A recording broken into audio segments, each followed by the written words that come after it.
Hello বন্ধুরা, কেমন আছো তোমরা সবাই? আশা করছি সবাই খুব ভালো আছো। আমরাও আছি কোনো রকম, না মরে বেঁচে আছি। হ্যাঁ, অনেকেই তো আমাকে এই কথাটা বলেছো যে কী গো বেঁচে আছো নাকি গেছো? না, এত পুণ্য করিনি যে ভগবান এত তাড়াতাড়ি নেবে। কারণ তোমরা অনেকেই জানো কটা দিন ধরে আমি অনেকটাই শরীর খারাপে ভুগছিলাম। যেহেতু শরীর খারাপের কথা তোমাদের বলবো না, আর সত্যি কথা বলতে আমার সেই অবস্থাও ছিল না। মানে আমার যে কিভাবে এই ৫-৬টা দিন কেটেছে একমাত্র আমিই জানি। ভিডিও পোস্ট করছি না দেখে তোমরা জয়ীকেও অনেকে কমেন্ট করেছো, আমার ভিডিওতেও অনেকে কমেন্ট করেছো। যদিও বা জানি তোমরা অনেকেই চিন্তা করো, আবার অনেকে তো মজাও করো। দেখো, শরীরের ওপর তো কারোর হাত নেই, রক্তে মাংসের শরীর, কখন সুস্থ থাকে আর কখন খারাপ হয়। আমার কাজের স্পিডটা দেখছো? আমার এখন কাজের স্পিড এই রকমই। শরীরে অনেক রকমের রোগ দেখা দিয়েছে, একটা বলে শেষ করতে পারবো না। অনেক কিছু ডাক্তার অনুমান করছে, টেস্ট করানো হচ্ছে, তো এখনও সবটা তোমাদের ক্লিয়ার বলতে পারবো না। তবে এই কটা দিন ভিডিও না করার কারণ হচ্ছে আমার এই শরীর খারাপ। কারণ সত্যি কথা বলতে সংসারের কাজকর্ম করার মতনও আমার অবস্থা ছিল না। আর তোমরা তো ভালো করেই জানো আমি কাজকর্ম ছাড়া তোমাদের সঙ্গে বকবক করে কোনো সময় ভিডিও কাটাই না, দিই না। আমার ভালো লাগে না। আগাগোড়া জবের থেকেই আমি ভিডিও করি ইউটিউবে, তো তবে থেকে কাজকর্মের মাধ্যমেই তোমাদের সঙ্গে গল্প করি। আর এই কাজকর্মগুলো করার মতো শক্তি আমার ছিল না। কোনো রকমের সংসার চলছিল, কোনো রকমের দিন চলছিল। কারণ বুঝতেই পারো বাড়ির প্রত্যেকটা মানুষই এখন অসুস্থ। কার কাছে গিয়ে উঠব? দিদির ওপরে হয়ে যাচ্ছে চাপ, ওদিকে মাও অসুস্থ, এদিকে আমিও অসুস্থ, এদিকে জয়ী এসছে, জয়ীও অসুস্থ। তো সবার অসুস্থতা নিয়েই খুব একটা ভালো নেই। আজকে সকালবেলা ঘুম থেকে ওঠার পরে অনেকটা দিন পর দেখলাম একটু ভালো লাগছে, যদিও বা এই কাজগুলো প্রায় আমি করছি আজকে 6-7টা দিন পর। সেই যে তোমাদের সঙ্গে ভিডিও শেয়ার করেছিলাম, তারপরের থেকে ওই যে শুয়েছি বিছানায়, বিছানা আর আমাকে ছাড়েনি। আমি বিছানাকে ছাড়তে চাইলেও বিছানা আমাকে ছাড়েনি। কিভাবে যে সময়গুলো কেটেছে একমাত্র আমিই জানি। চোখের ওপরে দেখেছি তোমাদের দাদাভাই করেছে, আর মনার এই পরীক্ষা চলাকালীনও মনা সমস্ত কাজকর্ম সেরে পরীক্ষা দিতে গেছে। আমার এতটুকু ক্ষমতা ছিল না যে নিজে সংসারের কাজগুলো করব। আজকে সকালবেলা ওঠার পরে দেখলাম শরীরটা অনেকটা ভালো লাগছে। আমার শরীরের প্রবলেম আর কিছুই না, জানো তো। অনেক কটা জিনিস ধরা ডাক্তার অনুমান করেছে, রিপোর্ট করানো হয়েছে, তো সেই কারণে রিপোর্টগুলো যতক্ষণ হাতে না আসবে তোমাদের বলতে পারবো না। আমি তো দাঁড়াতেই পারছি না, আমাকে মনে হচ্ছে ফেলে দেবে। তো সেই কারণে আমি কাজকর্ম করব কি, আমাকে বিছানায় আমাকে খাবারটুকু দিলেও মনে হয় ভালো হয়, এই রকম পরিস্থিতি ছিল। এই দেখো জামা কাপড় ভিজাচ্ছি, তোমাদের দাদাভাই বাথরুমে গেছে, ও কেচে দেবে, আমি কাচবো না। আমাকে বললো তুমি একটু ভিজিয়ে রাখো, কারণ এই ভারী ভারী প্যান্ট জামা কাপড় এখন কাচার মতো আমার ক্ষমতা নেই। বসেছি অনেক দিন পর কাজ নিয়ে, অনেক দিন কোনো কাজকর্ম করি না। এই দেখো, দেখেছো কাজকর্মের অবস্থা দেখো, কত কষ্ট করে বিছানাটা যে তুললাম। আর গা হাত পা আমার কাঁপছে, কাজ করব কি গা হাত পা কাঁপছে। বিছানাটা তুলে ঘরটা ঝাড় দিয়ে বাইরে এসেছি জামা কাপড় ভিজাবো বলে। বালতিটা আলগানোর মতো আমার ক্ষমতা হারিয়ে ফেলেছি। বালতিটাকে টেনে সে সরিয়ে রাখবো, দেখো পুরো সার্ফের জলটা পড়ে গেল। আবার নতুন করে যে সার্ফের জল করছি, জামা কাপড়গুলো একটু ভিজুক, তোমাদের দাদাভাই গোপালকে তুলে তারপরে কেচে দেবে বলল। আমি ভাবলাম ও কাচবে যখন, তাহলে আমি একটা কাজ করি, সিঁড়ির ঘরটরগুলো ধুয়ে দিই, আর এদিকে ঠাকুরের বাসনটাও বসে মেজে দিই। যদিও বা এই কাজগুলো এই কদিন সব মেয়েই করেছে, পরীক্ষা চলছে, তারপরেও এগুলো ওই করেছে সকালবেলা। কিন্তু আজকে আর ওকে কিছু বলিনি, কারণ আজকে ওর খুব একটা ভাইটাল পরীক্ষা। কাল রাত্রিবেলায় ঘুমিয়েছে প্রায়, তখন বাজে 1:45। আজকে উঠেছেও বেলা করে, উঠেই দেখলাম বই নিয়ে বসে পড়েছে। অন্যদিন বলতে হয়নি, এই কাজগুলো নিজে থেকেই করেছে। আসলে দেখে তো যে আমি কিভাবে কাজকর্ম করি। সকালবেলা আমি ঘুম ভাঙার আগেই উঠে দেখে নিয়েছি তোমাদের দাদাভাইয়ের কাজ হয়ে গেছে। তোমাদের দাদাভাই আর মনা দুজনে মিলে সকালবেলার সব কাজগুলো সামলেছে। তবে আজকে দেখলাম না, আজকে মেয়ে আর বইটা ছাড়লো না। আর তোমাদের দাদাভাইও কত করবে, ও তো আবার কাজে বেরাবে। আমারও শরীরটা একটু ভালো লাগছে দেখে, তো কাজকর্মে হাত দিলাম। ভাবলাম চলো আজকে অনেক কটা দিন পরে একটু ভিডিও করি। সত্যি কথা বলতে কাজ করতেও ইচ্ছে করে না, ক্যামেরাও অন করতে ইচ্ছে করে না, ভিডিও করতেও ইচ্ছে করে না। হ্যাঁ, এই কথাটা শুনে তোমরা হয়তো আবার অনেকেই বলবে তাতে কি যায় আসে, তোমার ভিডিও দেওয়া তো কোনো দরকারই ছিল না। কিন্তু ওই যে অনেক ভালোবাসার মানুষ আছে, যদিও বা এখানে আমার কিছু হয়ে গেলে কারোরই কিছু যায় আসে না, যদিও বা জানি, কিন্তু ওই যে কিছু ভালোবাসার মানুষের কথা ভেবে ভাবলাম চলো আবার আরম্ভ করি। কারণ দেখো আমার কাছে আমার আগাগোড়াই বলেছি, আমার শরীর সংসার আমার আপনজন এদের বাইরে গিয়ে আমার এই ভিডিও না, সত্যি কথা বলতে। কারণ এটা দিয়ে আমার এমন কিছু ইনকাম হয় না যে আমার সংসারের বিশাল একটা কিছু চলে। হ্যাঁ, যাদের প্রত্যেক দিন এটাই তারা কাজ মনে করে নিয়েছে, তাদের প্রত্যেকটা সংসারের জিনিস এটা দিয়েই চলে, তো তাদের হয়তো এই কাজটা একদম প্রফেশন হিসাবে, সত্যি কথা আমি আমার প্রফেশন হিসাবে হয়তো না, আমি ওই যেটুক ঘরে বসে মানে সংসারে সাহায্য করা যায় সেইটুকুর জন্যই আমার এই কাজটা করা। তোমরা অনেকেই আমাকে এটা নিয়ে অনেক খারাপ কথা বলো, কারণ ইউটিউবে অনেক এরকম পরিবার আছে যারা সত্যি কথা এই ইউটিউব করেই তাদের খাওয়া, কিন্তু আমাদের তো সেটা না। আমাদের তোমাদের দাদাভাইয়ের কাজ হলেই আমাদের খাওয়া, না হলে খাওয়া না। আর এই ইউটিউবের কথা যদি বলো, সেটা হচ্ছে আমার এই ছোট ছোট স্বপ্নগুলো পূরণ করি আমি নিজে, যে কারোর কাছে দুটো টাকার জন্য যাতে আমাকে হাত পাততে না হয়, নিজের প্রয়োজনগুলো যাতে নিজে মেটাতে পারি, সেই কারণেই কিন্তু আমি এই কাজটা আরম্ভ করেছি। যাই হোক, দেখো কথা বলতে বলতে ওদিকের কাজ হয়ে গেছে, ঘরে গেলাম, চা বিস্কুট খেলাম, কারণ এখন আমার ডায়েটের সমস্ত কিছু উঠিয়ে দিয়েছি, কারণ এর চক্করে আমার শরীর পুরো খারাপ হয়ে গেছে। তো সমস্তটাই তোমাদের বলবো, একটা ভিডিওর মধ্যে তো আর সম্ভব না, আস্তে আস্তে বলবো, এতদিনের কথা জমে আছে, এত কথা একবারে বললে তোমরাও ভেবাচাকা খেয়ে যাবে। যাই হোক, দেখো ওদিকের কাজটা শেষ করে প্রায় 6 দিন পর 7 দিনের মাথায় আজকে উঠলাম ছাদে। ছাদে উঠলাম, গাছগুলো দেখি পুরো শুকিয়ে আছে, মেয়ে 3 দিন আগে জল দিয়েছিল। জামা কাপড় আর ছাদে মেলিনি, কারণ ছাদে উঠলে না গা হাত পা কাঁপে, এখন বেশিক্ষণ মানে ওঠানামা করতে পারি না, আবার না হলে বেলায় রোদ্দুরের মধ্যে উঠতে হবে ছাদে, সেই ভেবে নিচেই জামা কাপড় মেলে দিয়েছি আমার জায়ের দড়ির মধ্যে। আর এখানে আসলাম গাছগুলোতে এখন একটু জল দেবো বলে। দেখো কতদিন ধরে এদিকে আসি না, তো মানে ছাদে ওঠা হয় না, গাছগুলো পুরো শুকিয়ে একদম দড়ি হয়ে গেছে, ছাদটাও ঝাঁট দেওয়া হয় না। ভাবলাম ঠিক আছে চলো পরে করবো একটা একটা করে, শরীরটা একটু ঠিক হোক, কারণ শরীরের বাইরে গিয়ে আর কিচ্ছু হবে না, আগে শরীর সুস্থ থাকলে সব ভালো লাগবে। দেখো এখানে গোলাপ গাছটায় পুরো জঙ্গল হয়ে গেছে, দেখেছো? সব কটা গাছেই এরকম হয়েছে, যে কটা পারলাম একটু হাতের সামনে সামনে ছিল সেগুলোর জঙ্গলগুলো একটু পরিষ্কার করে দিলাম, করে গাছগুলোকে ভালো করে একটুখানি স্নান করিয়ে দিলাম। শুকিয়ে আছে, সকালবেলাতেই দেখেছিলাম, ওদিকের কাজ করতে করতে দেরি হয়ে গেল, তাই আর এদিকে আসা হয়নি।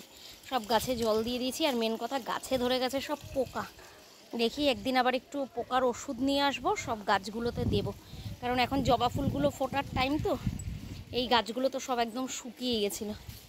মেয়েকে বললাম একেবারে ফুল দুটো নিয়ে নিতে, না হলে আর পরে ছাদেও আসে না, আর মনেও থাকে না, গাছের ফুল গাছেই রয়ে যায়। একেবারে নিয়ে নিল, কি হাওয়া চলছে ওপরে।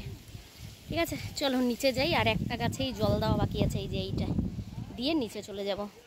বিস্কুট তো আগেই খাওয়া হয়ে গেছে, তারপরে ঘরে এসে ঘরটা গুছিয়ে নিলাম, আর আজকে খাবো অনেক দিন পরে পান্তা ভাত। খুব ইচ্ছে করছিল, কটা দিন ধরে একটু গরম গরম পড়েছে না, পান্তা ভাত খাই। গতকাল রাত্রিবেলায় রুটির তরকারি করেছিলাম আলু দিয়ে, সেই তরকারিটা রয়েছে, আর এখানে অল্প করে নিয়েছি ভাত, মা আর মেয়ের দুজনের জন্য। মেয়েও একটু পান্তা ভাত খাবে, রুটি খাবে, আমিও একটু পান্তা ভাত খাবো আর একটা রুটি খাবো, সেই মিলিয়েই সকালবেলায় খাবারটা নিয়েছি। এরপরে আলু সেদ্ধ ভাত বসিয়ে দেবো, কারণ মেয়ের পরীক্ষা আছে, ও আবার বেরাবে। তো এদিকে দেখো খাওয়া দাওয়া করে যা বাসন কোসন ছিল সেগুলো মেজে এখন রান্নাঘরটা পরিষ্কার করব, কারণ রান্নাটা একটু পরে বসাবো, একটু পরে বলতে স্নান করে এসে বসাবো। এখন ভাবছি তাড়াতাড়ি যেটুকুনি কাজ আছে করে স্নান করে আসি। এখানে গ্যাসটা মুছবো, সকালবেলা তো কিছু করিনি, কালকে রাত্রিবেলা তোমাদের দাদাভাই রুটি কিনে নিয়ে এসেছিলো, আর আমি আলুর তরকারি ঘরে করেছিলাম, সেটাই কালকেরটাই ছিল। তোমাদের দাদাভাইও সকালবেলা কালকেরও রুটি বেঁচে গেছিলো অনেকগুলো, রুটি দিয়ে আলুর তরকারি দিয়ে খেয়েছিল, আর আমরা পান্তা ভাত আর রুটি মিলিয়ে খাওয়া দাওয়া করেছিলাম। আজকে অনেক কটা দিন হয়ে গেছে তো মানে কাজগুলো করছি কেমন যেন একটা লাগছে, আর প্রত্যেকটা কাজে হাত দিচ্ছি আর যেন দেখছি সমস্ত দিকটাই এলোমেলো হয়ে আছে। ওই যে বললাম না একটু শরীরটা ঠিক হয়েছে আর আমার মেয়ের বকবকও আরম্ভ হয়ে গেছে। হ্যাঁ, এই 3-4 দিন শুয়েছিলে তখন তো একবারও তাকাও নি যে ঘরের এটা নোংরা হয়েছে ওটা নোংরা হয়েছে, আর আজকে একটু সুস্থ বোধ করতে না করতেই তোমার আরম্ভ হয়ে গেছে। এই কটা দিন তো মানে আমি চোখ খুলে তাকাতেও পারিনি, ঘরের কি অবস্থা সেদিক তো অনেক দূরেই থাক। মেয়ে যেমন পেরেছে, ওর বাবা যেমন পেরেছে সেইভাবেই করেছে। আমার এই শরীর খারাপের চক্করে তোমাদের দাদা ভাইয়েরও অনেক দিন ছুটি হয়ে গেছে, তো সেই কারণে আজকে ওকে যেতেই হতো। তো দেখো এদিকে ঘর দুয়ার তো গুছিয়ে নিয়েছি, আর যেহেতু রান্নাবান্না এখন বসালাম না সেই কারণে দেখো একবারে ঘরটা মুছেও নিচ্ছি। এদিকে মেয়ে যাবে স্নান করতে, আর আমার ভাতও কিন্তু এই কাজের ফাঁকে হয়ে গেছে। বাসন টাসন ধুয়েই আমি ভাত বসিয়ে দিয়েছিলাম, ভাত হতে হতেই সমস্ত ঘরটর ঝেড়ে পরিষ্কার করে নিয়েছিলাম। এসে মেয়েকে ভাতটা মেখে দেবো শুধু আলু সেদ্ধ দিয়ে, আর একটু বেগুন ভাজা করে দেবো, যেহেতু পরীক্ষা দিতে যাবে। তোমরা তো অনেকেই এর আগেও বলেছো পরীক্ষা দিতে যাওয়ার সময় ডিম দিতে না, তো সেই কারণে ডিম ওকে দেবো না। বেগুন ভাজা দিয়ে এখন খাবে, তারপরে মানে একটা জিনিস রান্না করব, সেটা মেয়ে অনেক দিন ধরে খেতে চাইছিল, তো ওটাই রান্নাবান্না করব বলে ঠিক করেছি। এখন না, এই দেখো ঘড়ির টাইম বলবো না কারণ ঘড়ি আমার খারাপ হয়ে গেছে, ঘড়িটা ঠিক করব। তারপরে ঘড়ির ব্যাটারি শেষ হয়ে গেছে, কটা দিন ধরে আমার নিজেরও খেয়াল নেই, আর ব্যাটারিও আনা হচ্ছে না, বলে বলে ওদের ব্যাটারি আনাতে পারিনি। এদিকে বন্ধ ঘড়ি ঘরে রাখতে নেই, কিন্তু ব্যাটারিও বলে বলে আনাতে পারছি না। ঘড়িটা আগে যখন হাতের সামনে ছিল তখন নিজেই ঠিক করে নিতাম, কিন্তু যেহেতু এখন ওপরে উঠে গেছে বলে অসুবিধা হয়ে গেছে। চলো ঘর দুয়ারটা মুছে একেবারে আমি স্নান করে আসি, এসে তারপরে রান্নাবান্না কী করছি সেটা তোমাদের দেখাচ্ছি।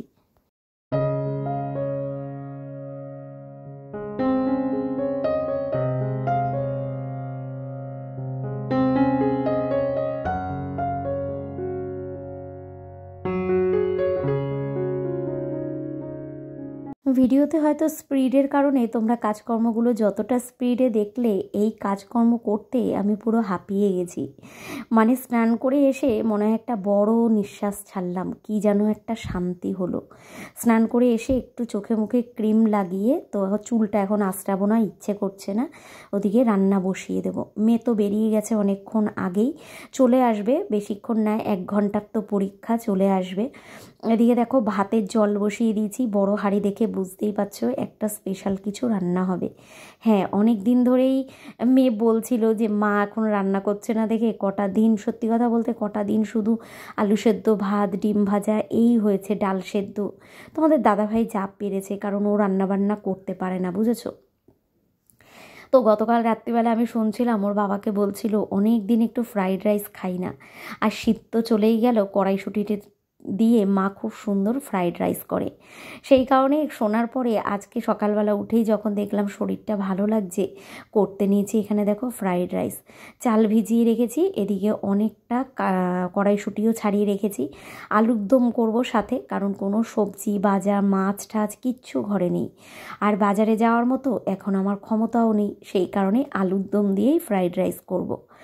এদিকে আলুটা দেখো ভাজতে বসিয়ে দিয়েছি, আর ওদিকে তো ভাতের জল বসিয়ে দিয়েছি। জল গরম হয়ে যাওয়ার পর চালটাও দিয়ে দিয়েছি, এরপরে আমি দিয়ে দেবো মটরশুঁটিটা। চালের মধ্যেই দিয়ে দেবো মটরশুঁটিটা, আমি এইভাবেই করি কারণ আমার ওই আলাদা করে ভেজে ভালো লাগে না। আর অল্প কড়াইশুঁটি একটু রেখে দিলাম, আলুর দম করব।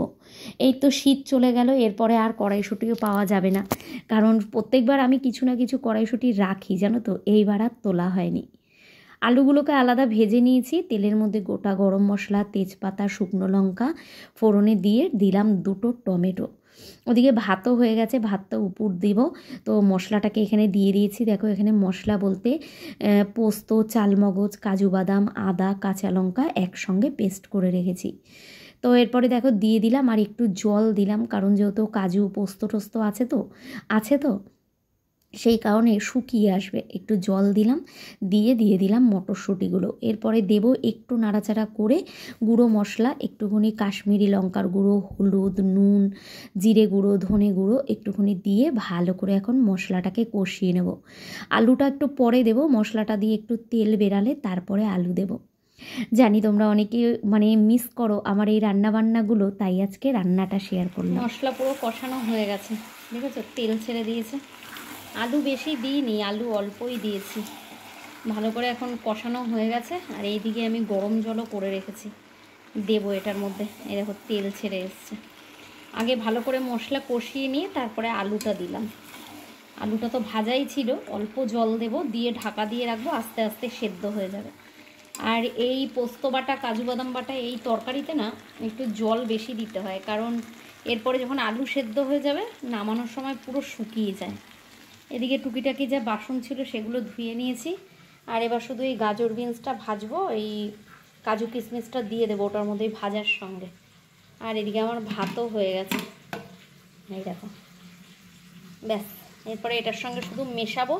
মেখে একটুখানি দোকানে পাঠালাম একটু গরম মশলার গুঁড়ো আনতে, ওটা নিয়ে আসলে এবার এটা ভাজবো, ভেজেই ভাতের মধ্যে দিয়ে দিলে রান্না কমপ্লিট। ব্যাস, এবার এটার মধ্যে জল দিয়ে একটু ঢাকা দিয়ে এবার একটু বসি। দাঁড়াতে পারছি না, এত মাথা ঘোরাচ্ছে, দাঁড়াতে পারছি না, গা হাত পা কাঁপছে শুধু। একটুখানিকে জল দিয়ে একটু গিয়ে আবার শুয়ে আসি, তারপরে আবার করব। আমার মেয়ে বলছে, মা এখনই দেখতে একদম বিয়েবাড়ির তরকারির মতো লাগছে। এইভাবে আমার এইভাবে আলুর দমটা বেশি ভালো লাগে না, কিন্তু মেয়ে খুব ভালো খায়, অনেক দিন ধরেই বলছে। শরীর খারাপের জন্য আর করতেই পারছি না, তো আজকে দেখলাম একটু ভালো লাগছে, তার জন্য করতে নিয়েছি। ও আবার এই পোস্ত, কাজু বাদাম এই সমস্ত বাটা দিয়ে আলুর দম রান্না করলে না খুব ভালো খায়। তো বলছে একদম বিয়েবাড়ির মতো হয়েছে, কাশ্মীরি লঙ্কার গুঁড়ো দিয়েছি তাই না এরকম লাল লাল হয়েছে। আর কাঁচা লঙ্কা বাটা দিয়েছি, আর এই দেখো কাঁচা লঙ্কা গোটাও দিয়েছি অনেকগুলো, যদি ঝাল না হয় গোটা দিয়েছি। ঠিক আছে, চলো এবার জলটা দিয়ে দিই।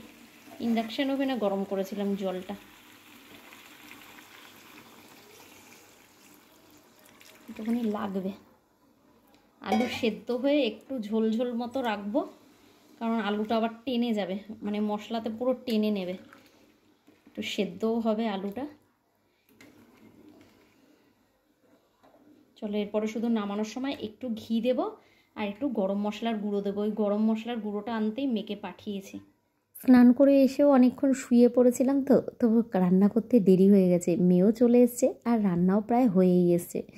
তো দেখো এখানে আমি গাজর বিনস টিনসগুলো ভেজে নিয়ে ভাতটা মিশিয়ে নিলাম, কারণ তোমরা জানোই আমরা দুবেলা খাবো, আর গুলুকে, বাবাকে, মাকে একটু না দিয়ে তো আমার খেতে ইচ্ছে করে না, তো সেই কারণে একটু বেশি করেই করেছি। আবার থাকলে কালকে ও মেয়ে খেতে পারবে, তো সেই কারণে একটু বেশি করে করেছি।